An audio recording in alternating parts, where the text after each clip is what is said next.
বিসমিল্লাহির রহমানির রহিম। প্রিয় আইন শিক্ষার্থী ভাই ও বোনেরা, আসসালামু আলাইকুম। তো আমি বেসিক্যালি সিভিল সাইডে প্র্যাকটিস করি। আমার নাম Shafiqul Islam, advocate, Bangladesh supreme court. আমি বর্তমানে অতিরিক্ত সরকারি কৌশলী, যুগ্ম জেলা জজ, দ্বিতীয় আদালত হিসেবে কর্মরত আছি। তো প্রিয় শিক্ষার্থী ভাই ও বোনেরা, তো আজকে আপনাদের সামনে একটা নতুন এমসিকিউ বইয়ের বিষয়ে আমি একটু আমার মতামত বলতে চাই। পরবর্তীতে সিদ্ধান্ত নেওয়ার দায়িত্ব আপনাদের। তো এই বইটার নাম ল টিউটর। ল টিউটর বইটা আমার চেম্বারে শিক্ষানবিশ যারা জুনিয়র শিপে আছে ওরা পড়ে, ওদের সুবাদে আমি মাঝে মাঝে একটু দেখার সুযোগ হয়।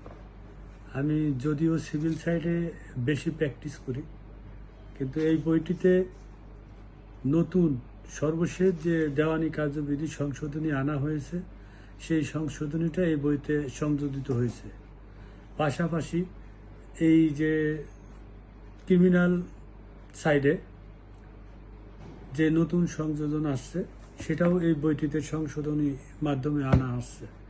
একজন প্রথম শ্রেণীর ম্যাজিস্ট্রেট কী সাজা দিতে পারে, দ্বিতীয় শ্রেণীর ম্যাজিস্ট্রেট কী সাজা দিতে পারে এবং তৃতীয় শ্রেণীর ম্যাজিস্ট্রেট কী সাজা দিতে পারে, এই বইটির মধ্যে সংশোধনী আকারে আনা হয়েছে। এবং পাশাপাশি 54-এর যে নতুন সংশোধন, সেটাও এখানে আনা হয়েছে। তো সব মিলিয়ে নতুন যে আপডেট সংশোধন 2025 সালে আসছে, সেই সংশোধনীগুলো এই বইটিতে আছে।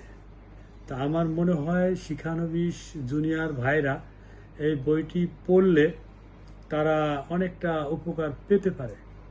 আমি এটার সম্বন্ধে এতটুকু বলতে পারি, লেখক নতুন হলেও তিনি তার মেধা মনন দিয়ে এই বইটি লেখার চেষ্টা করেছেন। আশা করি নতুন যারা আইনজীবী হিসেবে আসতে চায় তাদের জন্য এই বিষয়টা একটা সুফল বয়ে আনবে। তো ধন্যবাদ সবাইকে। আসসালামু আলাইকুম।